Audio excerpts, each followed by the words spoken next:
We're in 1 Samuel chapter 13 tonight. And, we've come through a lot in the book. It all started with a young lady who was barren, wanted to have a child in the worst way, and just couldn't get pregnant, but kept praying and kept trusting in the Lord. And the Lord performed a miracle and gave her a baby boy who became known as the prophet Samuel. One of my personal favorite prophets, if you're supposed to do that, probably not, but I love this guy, Samuel. Such a great guy. He just had a wonderful heart after the Lord, and we got to see some of the, exploits of Samuel.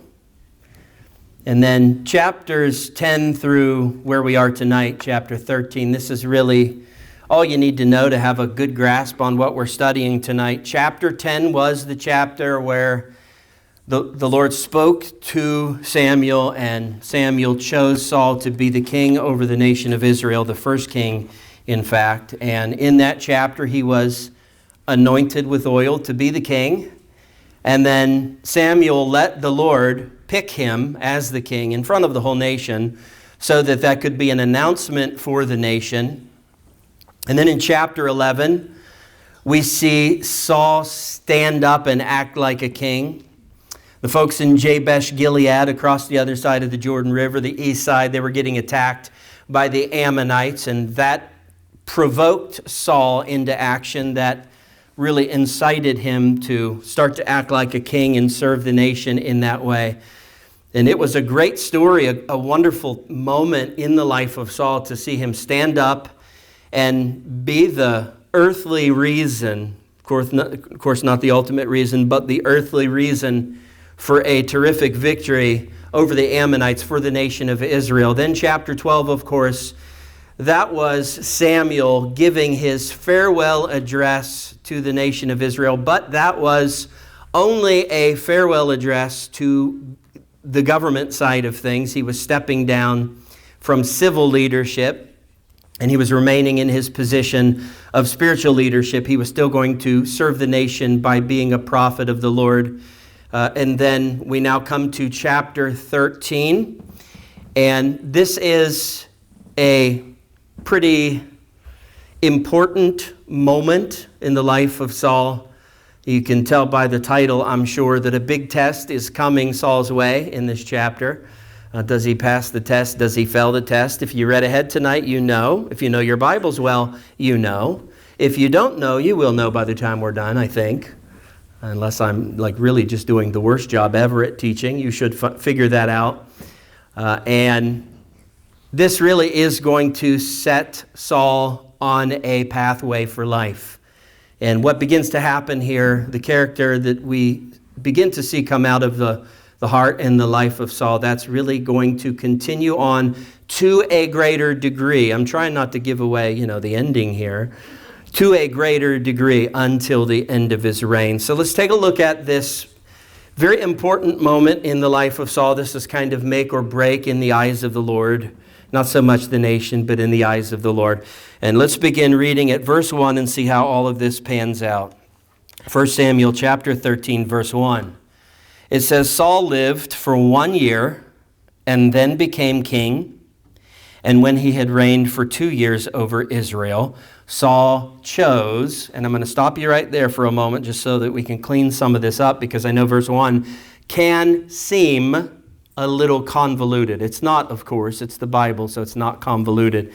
But it can seem that way. It could sound like Samuel, the human author of this book, just told us that Saul was 1 year old when he was appointed to serve as the king and begin reigning as the king. I think you know better than that. I think you know Saul did not begin to be king as a 1 year old toddler. That's not what this is saying at all. We just have to back all the way up. Again, take a look at chapters 10 through 13. If you connect this verse with everything we know from chapters 10 through 13, it's going to make perfect sense. So again, in chapter 10, Samuel anointed Saul as the king. He was technically the king from that point forward. But then if you read down toward the end of that chapter, you're going to find out, verse 26 actually, that once Saul was picked publicly by the Lord, and that announcement was made to Israel, here's your king, they all went home, and verse 26 tells us, and Saul went home too. We come to chapter 11 now, and we're reading about Saul just being at home, living life as normal Saul, not really doing anything very kingly at the time, not really stepping into that position. And so we were kind of wondering, how long did he do that? How long was he just like, well, I'm going home. Yeah, I'm the king now, but I don't really know if I want to do anything about it. I'm still up in the air about the whole king thing. And then when that battle between the Ammonites and Jabesh-Gilead provoked him into action, and he finally steps up and starts to claim this position. Okay, I'm going to be the king. I'm not going to let this happen to our folks in Jabesh-Gilead on the other side of the Jordan. So I'm going to be a king. And from that point forward, Saul was a king. Well, verse 1 of chapter 13 that we just read that may have seemed convoluted to you, that has just given us a time frame for that. From the time that Saul went home in chapter 10, verse 26, until the time he stepped up in chapter 11 and started acting like a king, it was the space of 1 year. And now the passage has just told us that there's a story coming in the life of Saul. There's an event coming. And before this event took place, another 2 years have passed. But this has been 2 years of Saul actually assuming the position of king and fulfilling his duty for the nation. So this is then 3 years into Saul's official reign as king, 2 years into his active reign as king. That's all that verse 1 has just told us. So if that still seems convoluted to you, which is quite possible, these things happen with complicated concepts. And if that does still seem convoluted to you, just go back and listen to this a couple times more. Read the verse, look at the verse while I'm saying what I'm saying, and I think it should make sense at that point. Verse 2, Saul chose 3,000 men of Israel. 2,000 were with Saul in Michmash and the hill country of Bethel. And as always, I recommend that you look up these locations and take a look at a map. I don't know why this helps me so much. It just helps me with the visual. If I'm just reading city names and I don't remember where they are, it's tougher for me to get like a full, real good visual and grasp on what's taking place. It helps to look at those on like those Old Testament Bible maps. You can find them by just doing a Google search and then clicking on images. Like type up Michmash and Bethel. Type that up, click on it. You're going to get a map, a picture of a map from this time period in history. And that's just very helpful to see the movements. You can also go through all of these names here and look them up and figure out the meanings of these names and apply those things spiritually. I believe most of these names on here, we've already done that probably a handful of times in our studies from Exodus all the way up to the present. So we won't do all of that tonight. I'll leave that work for you if you're so inclined to look into those things. Reading on here, though, in verse 2, it says, "And 1,000 were with Jonathan in Gibeah of Benjamin." So 2,000 soldiers go with Saul. 1,000 soldiers go with Saul's son Jonathan. And then it says, "The rest of the people he sent home, every man to his tent." Okay, how many people did he send home? All right, we would hop back to chapter 11 here. And in verse 8 of chapter 11, we were told the sum total of the army that Saul raised. Because when Saul got upset over the Ammonites attacking Jabesh-Gilead and had determined in his mind to support and defend Jabesh-Gilead, the first thing he did, if you remember, is he called for a mandatory military draft. If you were a man and you could walk and get around and you could swing a sword or, well, probably a garden hoe, as you're going to find out in this chapter, whatever weapon you had at your disposal, if you could swing it and maybe do some damage, you were expected to show up and muster with Saul and the army. And we were told there that there were a total of 330,000 men that reported for active duty there in chapter 11. So an army of 330,000 men, that's what Saul has at his disposal here. They've just defeated the Ammonites and set Jabesh-Gilead free. And Saul sends 300 and 27,000 soldiers home. Like he clicks the box online from active to inactive. They're now Army reserves. He sent them home. They're on call. They're part of the military, of course, for Israel. They're part of the IDF, the Israeli Defense Force. But they're not active duty. Saul decides, I only need 3,000 people active duty. I would figure that the reason he's doing this is because he's not prepared to engage any major enemies for the nation of Israel. He's not anticipating, instigating any major conflicts of any sort. So I'm thinking what Saul wants here is like a security force, like a task force, maybe a special units, special, what's the word I'm looking for? Special forces. There you go. That works too. Special forces unit that he can use to kind of wander around Israel, place them where he wants, and just kind of scope out national security stuff. See how the nation of Israel are doing in all the various different pockets of the land of Israel. That's my guess as to why he has sent so many soldiers home and has retained only 3,000 of them. Now he took 2,000 for himself, and he gave his son Jonathan charge over 1,000 of them. I feel like that's a bad dad there. I'm sorry, I know I pick on this guy Saul a lot. There's just a lot there. Like, why would you send your son out with 1,000 soldiers and you keep 2,000 soldiers for yourself? I think you're the king, you're the dad. You gotta give your son the 2,000 soldiers. You gotta keep the 1,000 for yourself. You're the big dog, you're the tough guy, you're the warrior. Again, that's just nitpicking. I don't know why he did that. I'm sure he had a reason for it, but that's what we have now, a split up of the forces. Is this a good move?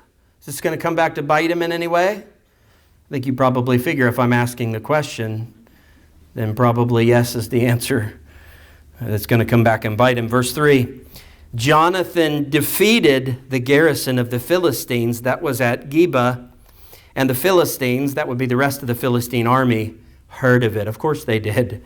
Their army in Geba was just whooped, so of course they're going to hear about it. So this is our meet and greet with a guy by the name of Jonathan. He is the son of Saul. He is a truly great man of God. I say that humanly speaking. By the divine standard, there's not a single great man that has ever walked the earth except Christ himself. And he is the God-man. But by human standards, this guy Jonathan was a just awesome guy. I think you're going to love him. I think you're going to fall in love with his character as we read on in the story. He's going to end up becoming a bosom buddy with David. And, that's when, of course, David joins into the story here. The Bible's going to tell us that the hearts of David and Jonathan were knit together. And that's the same kind of thing that the Lord is calling for among the church. He wants that same kind of David-Jonathan relationship to be among us, brothers and sisters. He wants our hearts to be knit together. He actually says that to both the church in Colossae and the church at Ephesus in the book of Colossians and Ephesians. He tells them that both of them that same thing, that it is God's intention for the church to be knit together. So if you're looking for a visual to help you to kind of understand what this should look like for the church, just picture us all getting together, standing very close, and then someone stitching up all our clothes together. So, okay, no, I guess that's not a good example, is it? Wouldn't that be a terrible thing? All standing in a circle and all of our shirt sleeves are stitched together. But the Lord wants close unity among the church, that same kind of unity that David and Jonathan experienced. In the purest sense, of course, there are some wackos that would use that closeness of Jonathan and David, and then they would try to claim that there was some kind of homosexual interest there. And it's just all nonsense, of course. This was pure brotherly love between the two, and his story is beautiful. He comes onto the scene. We first meet this guy, and he's already a mighty warrior for the Lord. We don't have to wait for this guy to get training and grow up and learn faith and all of that stuff. He's just already ready to go when we meet him. He's a mighty warrior for the Lord. He has great faith in the Lord. He has great concern for the word of the Lord. He's just a guy that you're going to want to learn from as we read. Now, because of the way that verse 3 is worded, it would seem that Jonathan took this upon himself to instigate this attack. I firmly believe that if Saul had given this command, that there would be some kind of scriptural indicator. Now, be careful with this. I'm telling you in advance, this is a conjecture, but it's not a baseless conjecture. It is a conjecture that is based off of scriptural indicators. We should see something mentioned about Saul giving this order. Because we don't, it sure seems like what happened here is that against the knowledge of Saul, Jonathan launches this attack on his own. And if that's true, I think we can pretty much just piece together why something like that might happen. Another scriptural indicator here would be that if Saul planned on poking the Philistine armies, if he planned on stirring that hornet's nest, do you really think he would have sent 327 soldiers, 327 soldiers, 327,000 soldiers home? I don't think he would have. I think that move is an indicator that he was not planning for battle. And if that is in fact true, then that tells me that something happened that instigated Jonathan and caused him to launch this attack against the Philistines that were stationed there in a section of Israel where they should not have been, Geba.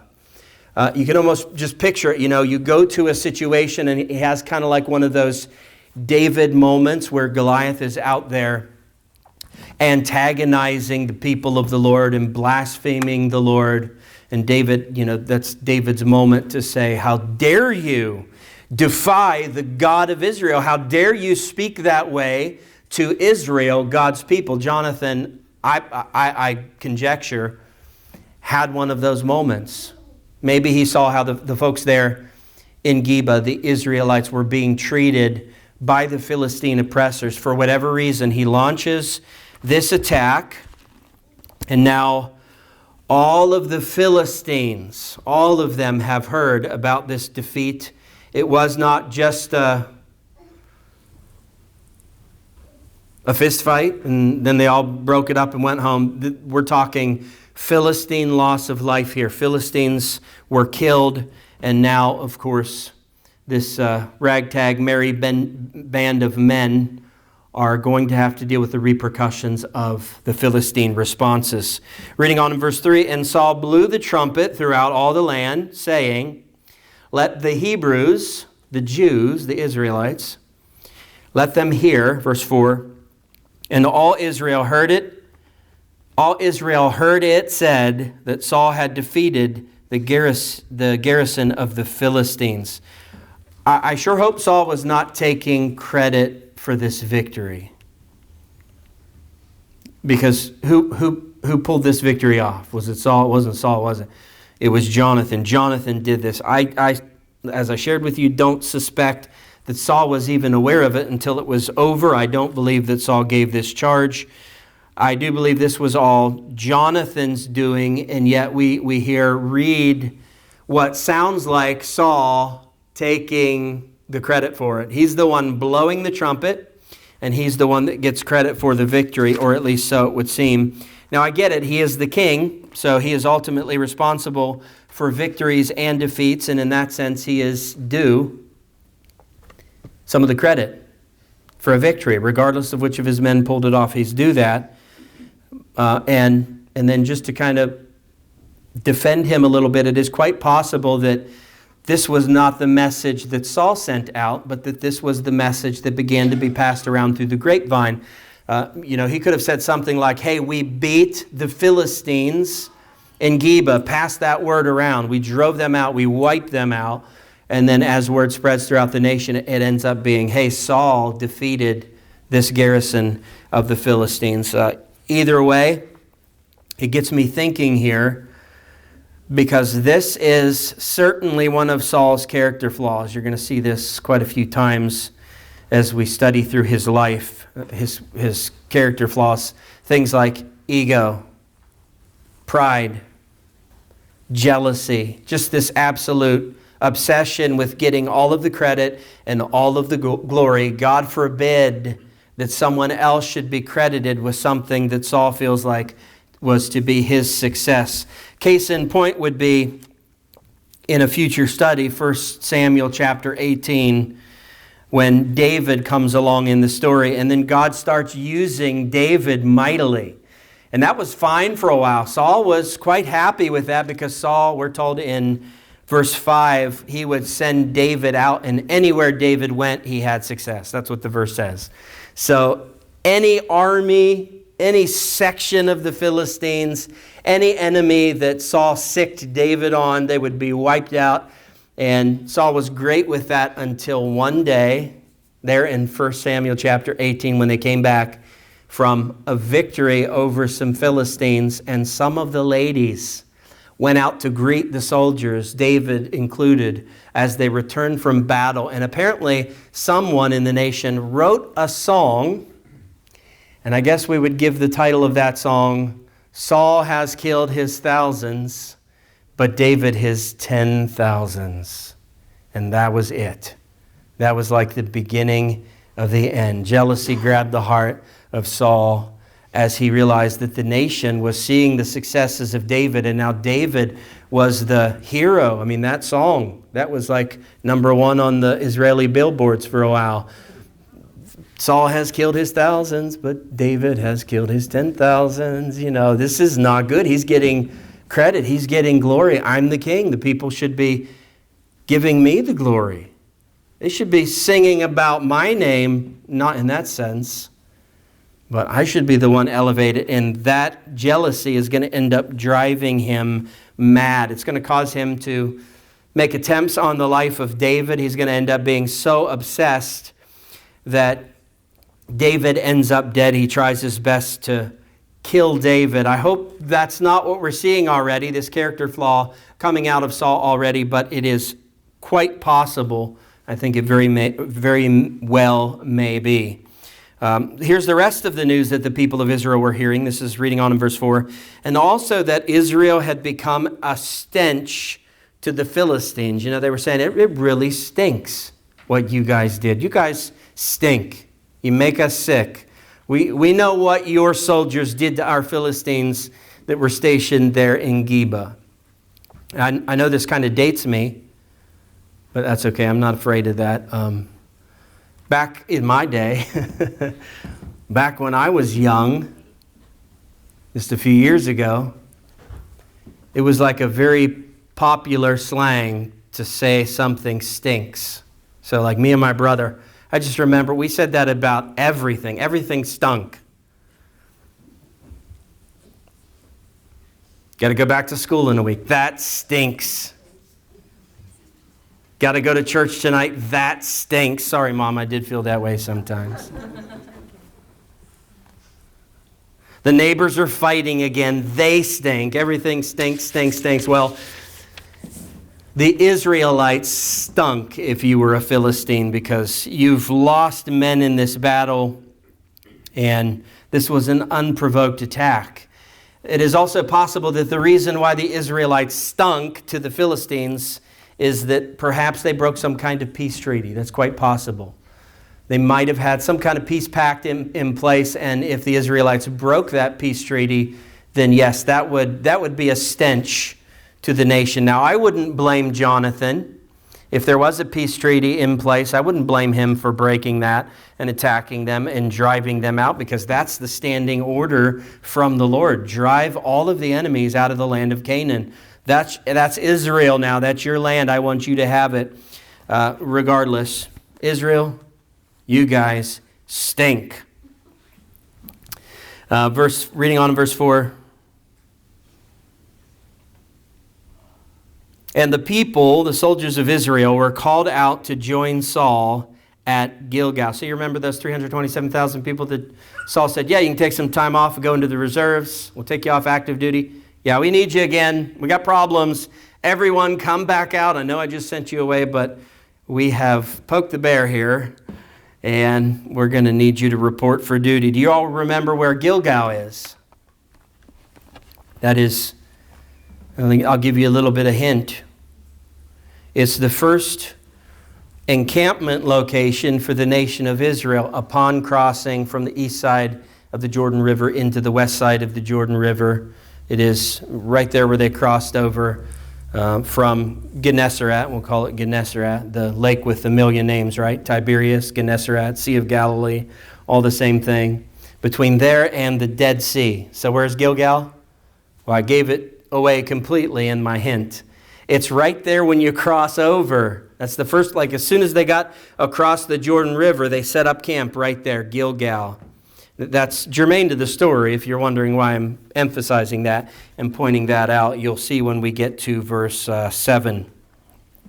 But reading on verse 5, and the Philistines mustered to fight with Israel 30,000 chariots and 6,000 horsemen and troops like the sand on the seashore in multitude. They came up and encamped in Michmash to the east of Beth Aven. So that's less than 20 miles from where Saul and his army is. They're in Gilgal. They're very close at this point. Yes, Jonathan has poked the bear, and the Philistines are now ready to retaliate in full force. They've pulled their whole army together, and they are very close.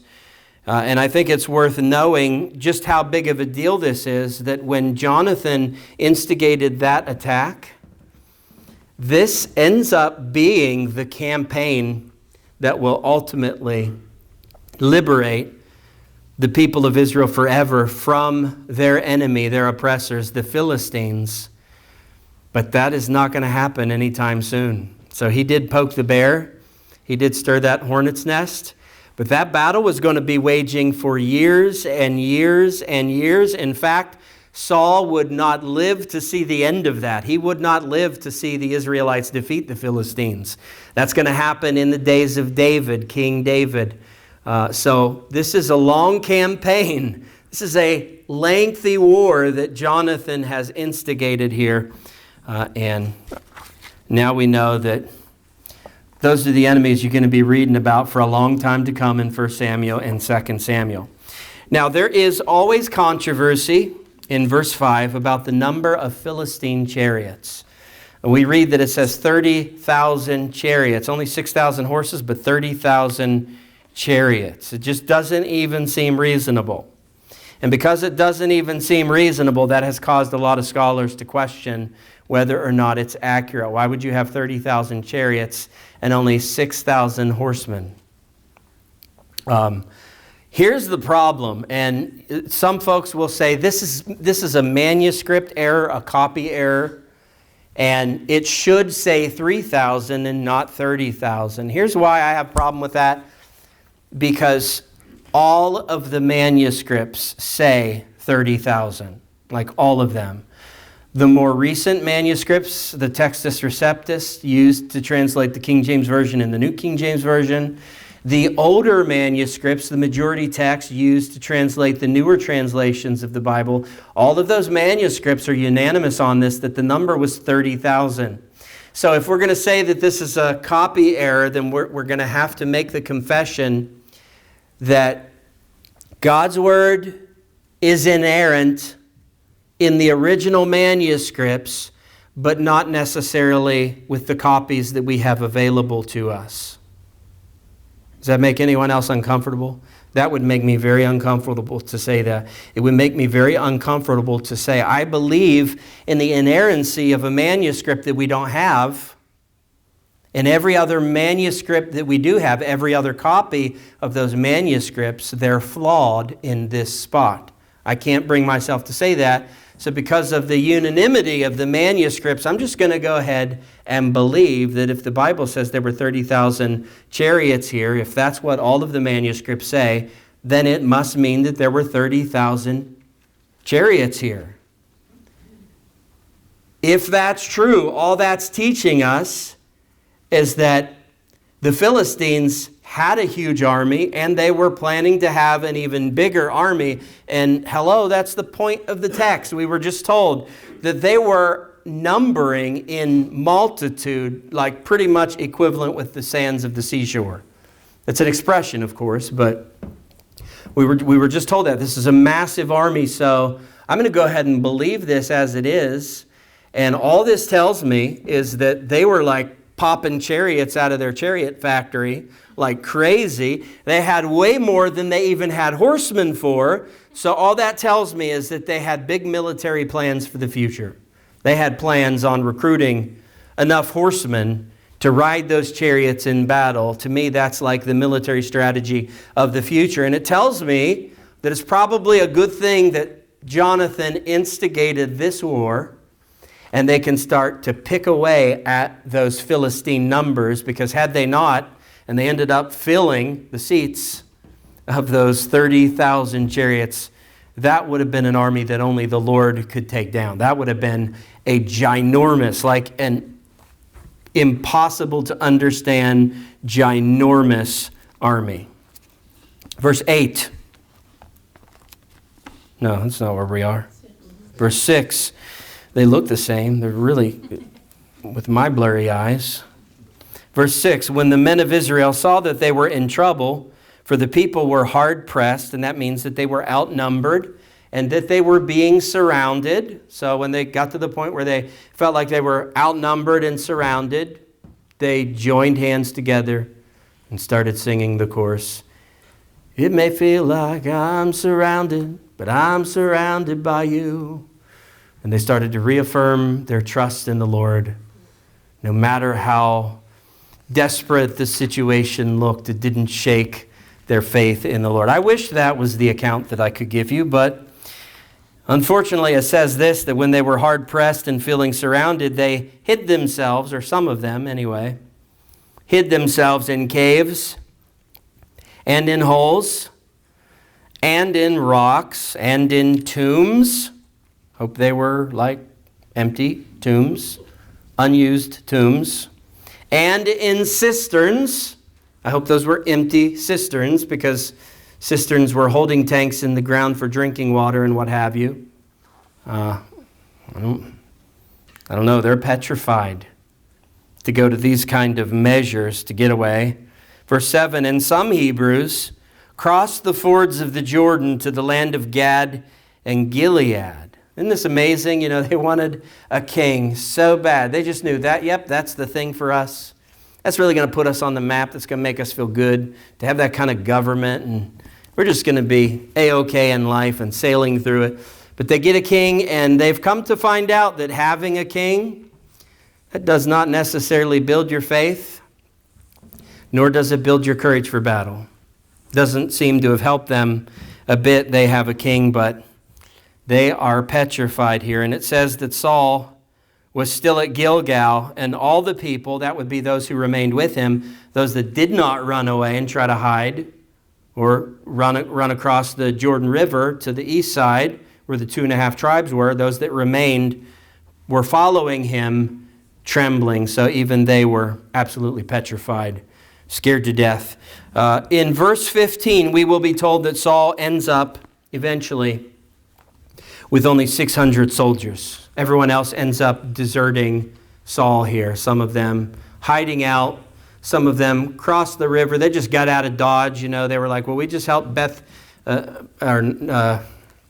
Jabesh Gilead cross the way. Let's go there. They owe us one, right? Let's hide there.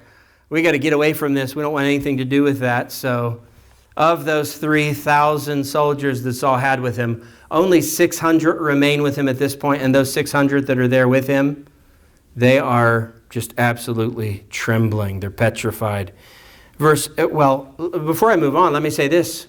600 soldiers against an army that is innumerable, an army that's comparable to the sands of the seashore, no sweat. 600 soldiers, more than enough. The reason I know that is because the story of Gideon had half this amount. He had 300 soldiers, and if you read that story, it sounds just like this one. Gideon was facing the same amount of opposition. The explanation there, it's like identical. The Amalekites that Gideon was facing, we're told the exact same thing, that they were as the sands of the seashore in multitude. The same exact thing that we're reading here about this army. So they're facing the same kind of forces. And Gideon only had 300 soldiers, and he had the Lord, so that was more than enough. Saul's got twice that amount, 600 soldiers. I guess the question is, does he have the Lord? If he's got the Lord and 600 soldiers, I don't care what the multitude is, he's going to win. But does he have the Lord? Verse 8, he waited 7 days, the time appointed by Samuel. But Samuel did not come to Gilgal, and the people were scattering from him. So again, they just keep whittling away until eventually Saul only has 600 people remaining there with him at Gilgal. And now, we weren't let in on the arrangement that was in place here between Samuel and Saul. We only know that one exists. There was an arrangement that Samuel was going to come on a certain day and that he was going to make an offering for Saul, probably for the army as well, perhaps for the whole nation. I was thinking that this was connected to the statement in chapter 10, where Samuel told Saul to go and wait for him 7 days, and then he would come and make an offering for him. But this is actually a different story. That one happened 7 days after Saul came to Gilgal at the command of Samuel. So this is 3 years later now. All we know is that Samuel's supposed to show up. Maybe this was like an outstanding thing, like an order. Hey, if you ever get to the point where you're getting ready to get drug into battle, I want you to wait for me. Notify me. I'll get there as soon as I can. I'm 7 days away. It might have been something like that. But when the time comes and passes, Samuel doesn't show up. He's late. Now, you've studied the Bible with me enough at this point to know that this was not an accident, and it was not a mistake. I tried my Lord of the Rings quote there, and I said, a prophet is never late. A prophet arrives precisely when he means to, and that's the truth. I believe God had Samuel show up at just the right moment, and that he had a reason for this. Yes, he was late. Yes, there was a time frame given, but this is God and Samuel testing Saul. This is testing the character of Saul for several very important things that we're going to want to take a look at here. And that would be, does Saul have patience to wait on the Lord? Is Saul going to be obedient to God even when his situations are difficult? And then lastly, is Saul going to be able to have faith in God even when his situations are difficult? So those are going to be the things that he's tested in. As Warren Wiersbe said, until we learn to trust God and wait on his timing, we cannot learn the other lessons that he wants to teach us, nor can we receive the blessings that he's prepared for us. That's just so true. We've done a study on this before, that if you keep going through the same tests over and over and over again, probably what you need to do is actually go ahead and pass that test for once.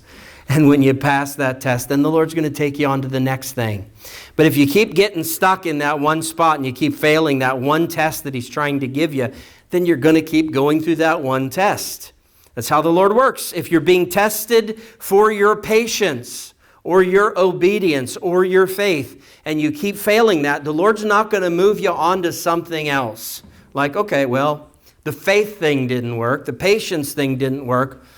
Let's see how Arlyn does with meekness. Let's try that one. Let's just move him, pass him to the next grade, even though he hasn't really passed. No, the Lord needs you to pass the test that he's sending you through so that he can take you on to better things and bigger things and deeper and greater things. Verse 9, so Saul said, bring the burnt offering here to me. Samuel was supposed to be here. He's not here, so bring me the offering and the peace offerings. And he offered the burnt offering. Yes, I think we understand this correctly, that Saul took this upon himself to make this offering to the Lord. He should not be doing this. I don't care if he is the king. Just because he's the king, that does not mean that he can do anything that he wants. God had in the law of Moses a very clear separation of church and state. You could be a government leader, that's fine. But even if you were the king, you could not stand in and act as a priest and fulfill the functions of a priest. If there was a sacrifice to be made, if there was tabernacle ministry to be done, that had to be done by a priest.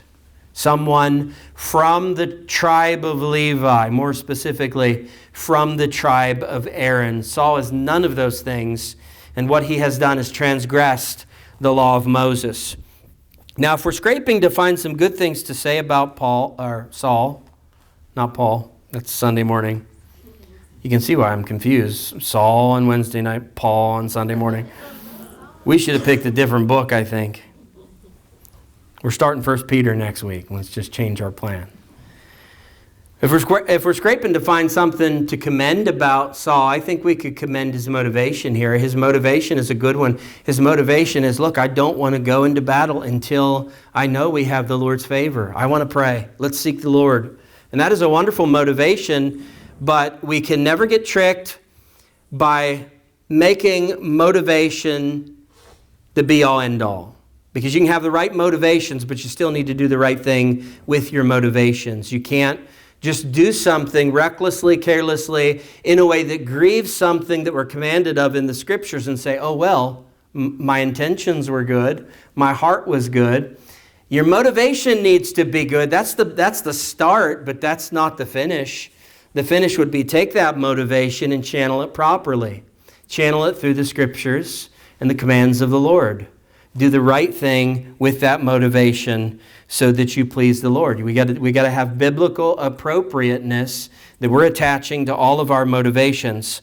Now, the things that we have to scold Saul for, unfortunately, way overshadow any kind of good things that we could see of him here.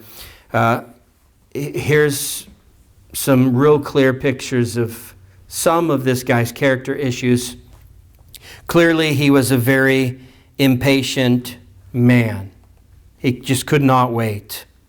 And patience is a necessary virtue for the child of God. It's all just part and parcel with being a child of the Lord.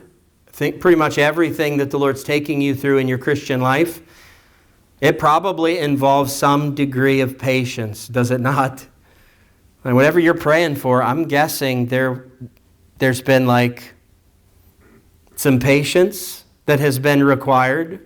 Just look at many of the commands of the Scripture. Look at the Christian experience in general. You know, you get saved and you don't just instantly start popping out Christian fruit and just instantly like you're holy and completely sanctified. That's not how that happens. You get saved, but then you need a whole lot of patience with yourself as you're living for the Lord, and that sanctification just slowly and slowly and slowly gains ground in your life. And then you have things like seeking the Lord's will. You know, if you're single and ready to mingle, you're looking for the right one.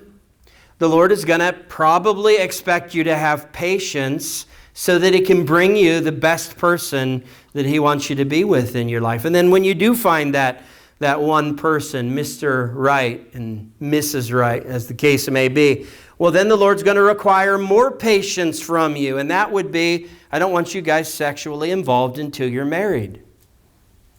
I mean, just go through the list. If God put a calling on your life, how many people get a call from God and they're just instantly ready to do it? Like no one. So if you have a call, that takes a great degree of patience to wait on the Lord to finally put you in those opportunities where He can bring you into some position of serving and have you where He needs you to be to fulfill that calling. Yes, Christian, you're going to have to get used to patience. I said it before that almost every dish that the Lord serves up for a Christian, it almost always comes with a side dish of patience. It's just a fact. But it's important for us that we get good at that. And I know it's tough because I think America probably would have to be like the absolute worst in the history of the world when it comes to this word and this thing, patience. We're the instant access society. It's getting worse by the day because of technology. We're the get whatever you need right away society. This society is terrible when it comes to patience, and this is going to be one of the areas where the Christian has to swim cross current to the direction that the world is swimming on this. We're going to have to be patient with the Lord. We're going to have to be patient in our Christianity. And I know you're wanting me to hurry, but please just be patient, okay? I'm trying here. Verse 10. As soon as he had finished offering the burnt offering, behold, Samuel came, and Saul went out to meet him and greet him. Wouldn't it just figure? I mean, like as soon as he gets done with the sacrifice, can you believe it? Here comes the old man up the hillside. There's Samuel. I cannot believe this. If I would have waited like 5 minutes, this would have all been okay. Samuel would have been here. And now, who knows? Who knows how Samuel's going to take this? I'm finally starting to be able to really relate to this guy, Saul, because I've been there so many times. Man, I just wait as long as I can, and I'm waiting, and my dander's getting up a little bit. You know what that means? It's you older folks know. They're getting angry. My dander's getting up. I can't take this any longer, so I finally give up on the thing I was waiting for, the thing I was praying for, and I just move on. And when you know, as soon as I do, the thing I was waiting on, it happens. Are you starting to be able to relate to Saul a little bit here? Oh, if I would have just waited 5 minutes. Okay, well, I didn't. That's over, so I guess it's time to pay the piper here. What are the consequences going to be for my impatience? Verse 11, Samuel said, "What have you done?" That is a fantastic question. Here's what he's done. He has defied a direct order from the prophet of the Lord, which of course came from the Lord himself. He has transgressed the law of Moses. What has he done? Oh, he has done an awful lot to wreck the day here. Reading on, and Saul said, "When I saw that the people were scattering from me, and that you did not come within the days appointed, and that the Philistines had mustered at Michmash," so I'm going to stop right there for a moment. Please don't miss this. This is one of the most important things that I'm going to be sharing with you tonight. Here's something that you need to know about the character of Saul, and I hope and pray with all of my heart that your life does not look like his in this regard. Here's something you need to know about Saul. He was a man that could never admit when he was wrong. Not one time are you going to read, well, I take that back. I just remembered there are times where it will become so overwhelming that David was right and he was wrong that he will confess that, but it's only for a little bit. The majority of the time, this man cannot admit that he is wrong, even when his hand is caught in the cookie jar, even when he's just messed something up completely by himself. He will never just take the blame for something that he has done. He's always going to find someone else to blame. He's always going to have an excuse to make. He is one of the biggest excuse makers that you are going to read about in the scriptures. Just look at what we read. He blamed his men for deserting him. He blamed Samuel for being late. This is your fault, buddy, Mr. Prophet of the Lord. You gave me a commitment and you weren't here. And he blamed the Philistine armies for gathering around and getting ready to pounce on him. He probably blamed the devil too. You know, Samuel also, by the way, yeah, the devil made me do it. Or as my pap used to say, that was old Nick. Old Nick made me do that. Did you ever hear that expression? It's an old nickname for the devil. Yeah, the devil made me do it. There's a little red guy sitting on my shoulder, and he told me to do this, so I did it. It's everyone's fault, but who? The only guy here in this story that has actually sinned against the Lord. So the only guy that sinned against the Lord is the only guy that sees no fault in his own self. He was blaming anything and anyone except for himself. This is also a major problem in our world, in our country, and even among Christian churches. And that is because we do pick up this habit from the world, but this is sort of like it's the motto of our culture that we never do anything right. It's always someone else's fault.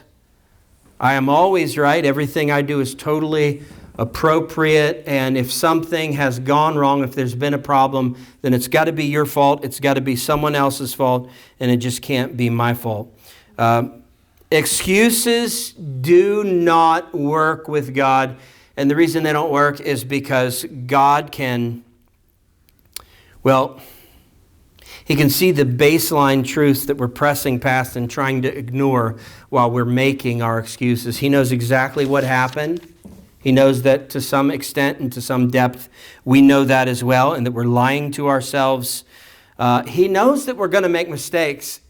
It should not seem better to us to bring an excuse to God rather than just a confession of our mistake. It should be pretty obvious to us that if we're coming before the all-seeing one and the all-knowing one, that the best thing we can do is just fess up. That should just be a no-brainer to us, and yet there are so many Christians that don't seem to get that. They do not want to lose that sense of righteousness. They don't want to lose that sense of closeness to God. Probably a good intention under there deeply, but you can't try to hold on to that at the expense of deceiving yourself and lying to the Lord. The Lord knows we're going to make mistakes. He has already provided for that. That provision is in place. And what He wants from us when we do make our mistakes is that we be people that admit our guilt, that we fess up to it. The last thing that He wants is for us to refuse to repent of the wrongs that we've done. I will tell you this, if Saul right here would have just fessed up and he would have said, I don't know what I was thinking. I shouldn't have done this. This was a sin against the Lord. Samuel, I'm sorry. Pray to the Lord for me. Samuel would have prayed to the Lord for him, and the Lord would have forgiven him. This would not be an unpardonable sin. But he would not repent. He would not confess. If you just look at 1 John chapter 1, verses 6 through 10, I know I quote this a lot, but this section of Scriptures is just such an important one for Christians. I don't think maybe we realize how quite important it is. But if we just look at this, it says in verse 6, if we say we have fellowship with Him while we walk in darkness, we lie and do not practice the truth. Verse 8, if we say we have no sin, present tense, we deceive ourselves and the truth is not in us. Verse 10, if we say we have not sinned, past tense, we make Him a liar and His word is not in us. So this is what Saul would constantly do. He just would not confess his sin. He was deceiving himself. He was lying to the Lord. Of course, the Lord knew better, but Saul was never wrong in his own eyes. And then just look at the word Saul here. It says that Saul, S-A-W, Saul, that his army was leaving, deserting. Saul saw that Samuel was late. And Saul saw that the Philistines were getting ready to attack. You see what his problem is here? He's not walking by faith. He's walking by sight. He's moved by the things that he sees, not by the God that he serves. And that's what's really going to be a major issue for him here, a total and complete lack of faith and confidence in God, to be able to stand in this moment and do the right thing. And again, I'm beating up our culture tonight, but this is our culture to a T. Everyone else but us is at fault. This was something that Freud even built into the system of psychology. And it's the whole idea of, okay, you got mental problems, you got some kind of psychosis, some kind of soul-level psyche issue. Come to me, let's talk about it, let's figure out who did you wrong. Let's figure out who messed you up. For sure it couldn't be you, you're the paying customer. So I'm not going to tell you what you did wrong. I'm going to find the person that got your life off of the rails. Was it mommy and daddy? Were mommy and daddy mean? Was it the bullies in grade school? Was it the mean gym teacher in high school? Was it the mean boss at that first job you had? Is that what messed? Something else messed you up. It couldn't have been you. It couldn't have been your fault. And this is why biblical counseling is so much more effective than psychology and psychiatrists. I'm not saying that I would discredit all of that. Of course, I'm not saying that. If you need to see a counselor, a professional secular counselor, you go do that. They can be helpful at times. I'm just saying that all in all, biblical counselors are more effective than psychiatrists and psychologists because a biblical counselor, here's his whole point in a counseling session. All right, let's take your mess and let's figure out what you did wrong in it. If you didn't do anything wrong in it, okay, that's fine. But if you did, I'm going to call you out for it gently. I'm going to show you in the scriptures where you did wrong. And then we're going to pray about that. And you're going to ask the Lord to forgive you and to fix the situation. That's why a biblical counselor is often so much more effective because they're willing to say the kind of thing that Samuel says here, which is this: you did foolishly. You did foolishly. All right, we're going to stop right here. I know we're not through the chapter, and that's kind of pitiful for a Wednesday night to not get through the chapter, but we're going to pick up at verse 12 next week. Let's stand and pray.